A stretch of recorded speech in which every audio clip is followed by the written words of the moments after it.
sen vào trong này đi. Cái rồng ở đây, cái này nó bò dưới ấy. Nên mình làm rau ăn. Ngon, cái này ăn ngon lắm.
Con dậy ra.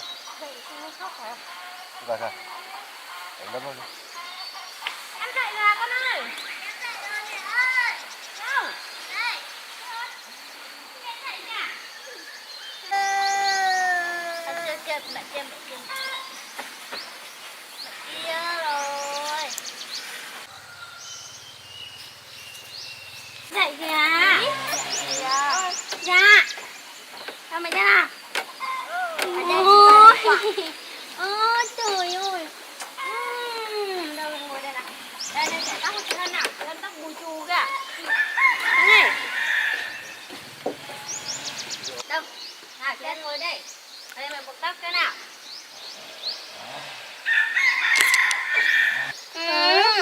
Em làm gì? Em đòi mâm. Đòi mâm à? Em đòi mâm à? Mới ngủ dậy đã mâm rồi.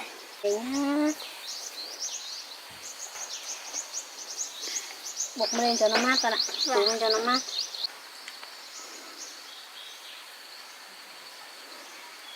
Gái dậy rồi à? Em dậy rồi à? Sao à? Ba buộc phải cho đỡ nóng. Buộc lên đi con, buộc lên đi. Được rồi, được rồi. Đúng rồi sao à? Ở đây à? Ở đây à? Chị Nhím có buộc tóc xinh không? Nhím buộc không? Nhím có tóc đâu mà buộc. Có chó về ạ. Có tóc hơi đâu mà buộc. Nhím cũng buộc tóc kìa. Nhím cũng buộc tóc xinh vậy này. Đồng đi dẫn. Đã. Hôm nay là chị Hồng hay mẹ làm bánh cho con. Làm bánh à? Bánh á? Đi ăn bánh rồi à? Bánh gì? Bánh dày đi. Ê, Chín ấy chẹp á. Em trải đi, em trải. Em trải của em đi. Em trải của em đi. À trải cho Hân ăn thì mẹ buộc tóc Trinh nhá. Em ngồi em trải. Rồi trải đi. Ôi Trinh ạ. Ôi Trinh ạ. Nóng rồi buộc lên. Em nào cắt chụi đi nhá. Cắt đi nhá. Cắt. Trải với em. Ôi giời, ui giờ thêm trải đi. Thêm mẹ buộc tóc xinh em. Ui ôi trải. Ôi trải á. Đi đâu rồi? Đi đâu rồi Nhím ơi? Xem cái giày gì? Giày màu tím. Làm cây cẩm ấy, cấy ô cẩm nó đang phôi màu ấy. Con gạo không? Nó còn một ít. Còn này. Cây để đâu em? Cây ở vườn người kia kìa. Có vườn gì ạ? Để anh đi hái ra. Hái ra thôi. Đi đun nữa luôn. Vâng, hai về để đun lên không mới ngâm. Thế để anh đi Đi hái. đâu rồi? Đi đâu? Em, Nhím ơi, em đi đâu rồi? Ở đây chơi mẹ ạ. Ở đây. Này này. Chiu, chiu, chiu. Chiu, ở đâu đấy với em rồi. À không. Mẹ cái này đấy chưa phải. Vậy à? Phải đi chơi nhá. Phải đi. Đi chơi đi. Nào đi. Nhiều rồi, đi chơi. Đi. Cái gì đây?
chơi kìa.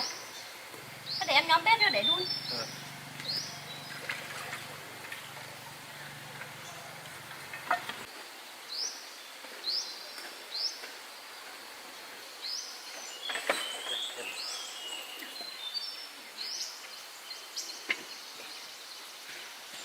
Cái gì đã? Cái cổ ơi. Cái sợi vâng, em đi buộc lại đi. À, cái hai cái trong nhà đấy. Vào ở trong nhà.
Để cho nó sạch.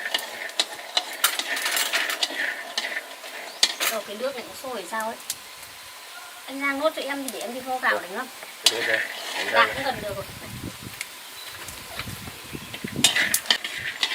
Cái sôi ra mà. Sôi để đến bắt cho nó nguội như để ngâm lại. Ôi đẹp chưa? Màu đỏ nhỉ. Nó đóng nhá. Tiếp đỏ đẹp nhá.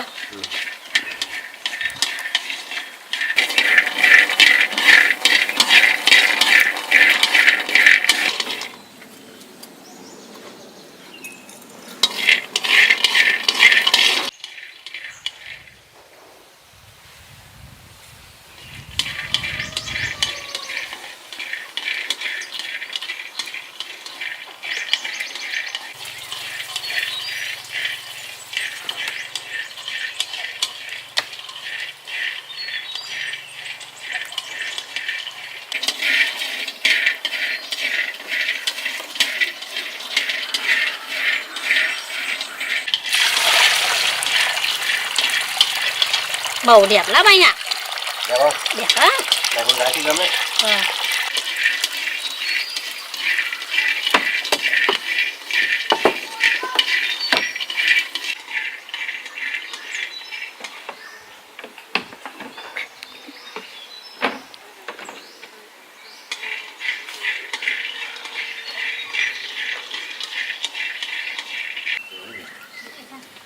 Cho anh cái.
cái này không? Hả? Em mình giữ cái này không? Cái này đấy. Chắc con gái nó bẻ thì bụng vậy thôi.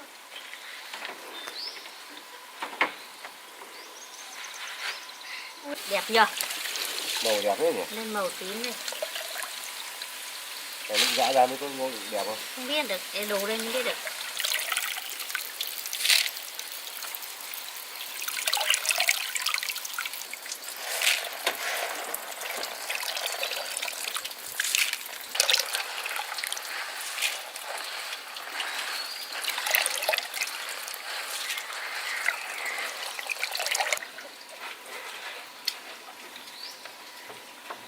Được chưa?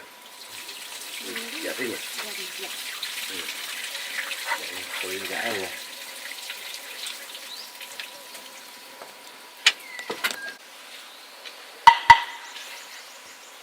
Cái này nặng nhỉ? Ui ra chỗ dâm mà.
Ra đây là. Được chưa? Em ra dầu. Để em giã đi. Anh thái chuối cho gà.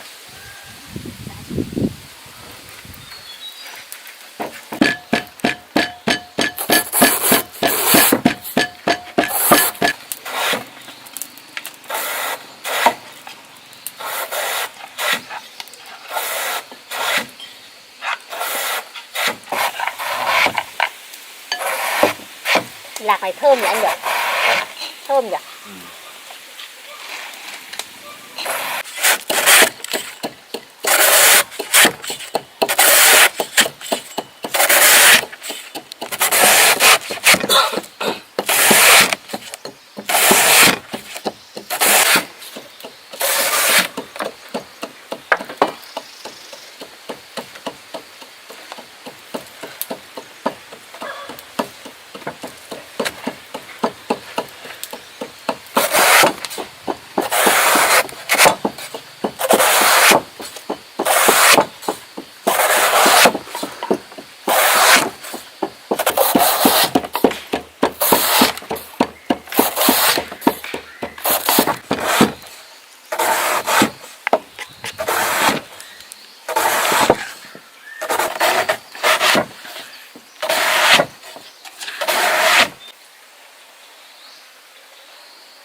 Ăn nhân.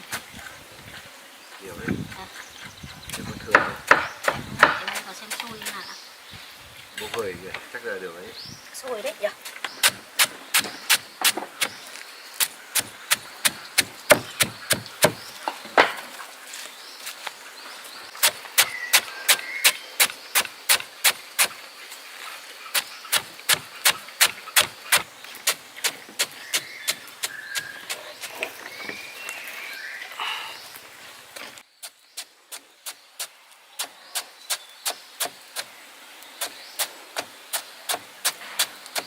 Tí tia.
Không nhá? Hả? Chín chưa? Chín rồi đấy, anh rửa chân tay đi xong rồi hộ em ấy. Đây ra xong để em đơm ra. Thôi để em đơm đi. Ui, đẹp nhờ. Đẹp. Chưa. Ui, anh cởi cái áo ấy nha.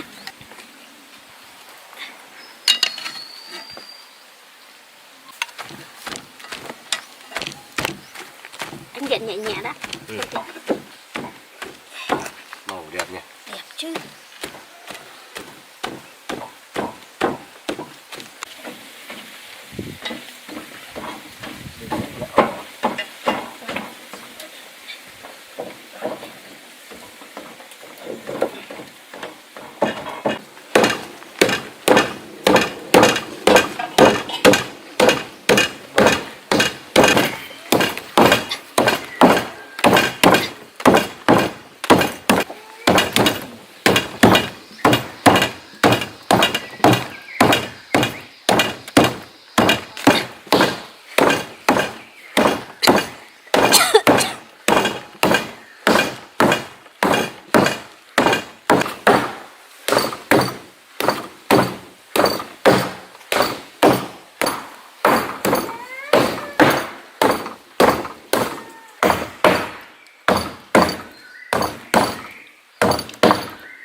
tay đây. Cho nhân nhá. Đây, tay đi này. Được, em bắt đi. Ăn đi.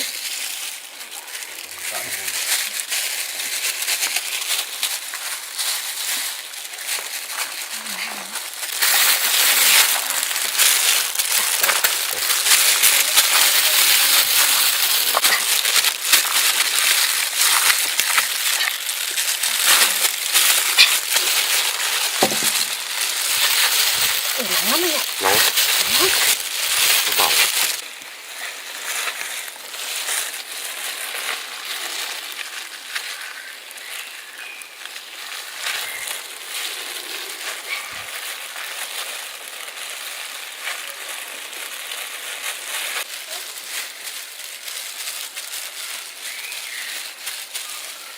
Đừng có to vào. Thế có được là gì?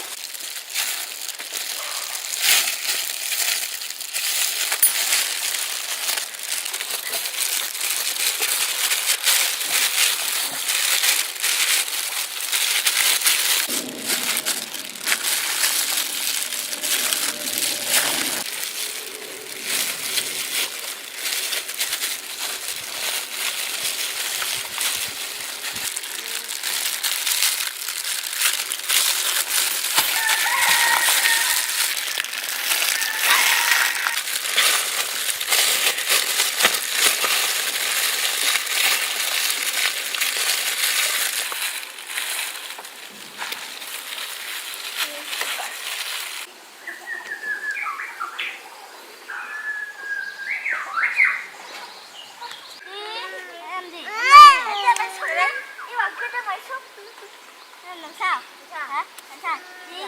Đi vào múc đất đi. Đúng rồi, mình xúc đất chị đi rồi. Làm sao? Làm sao? Em làm sao? Đấy, để em chơi đi. Múc cá đi, múc cá đi, múc cá. Thấy cho đây chúng ta sẽ bỏ hết cái này. Đấy.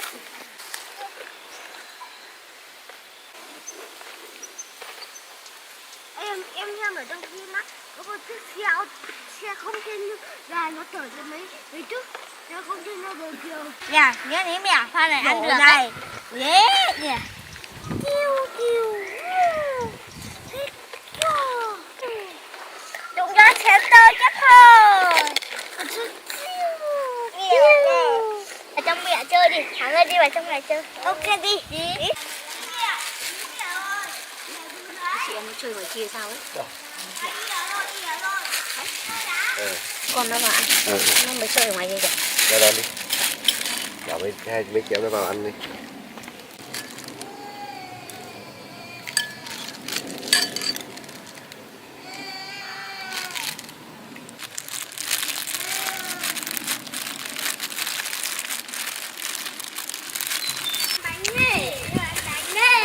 Thân đòi bánh thì làm xong Đây ra hả?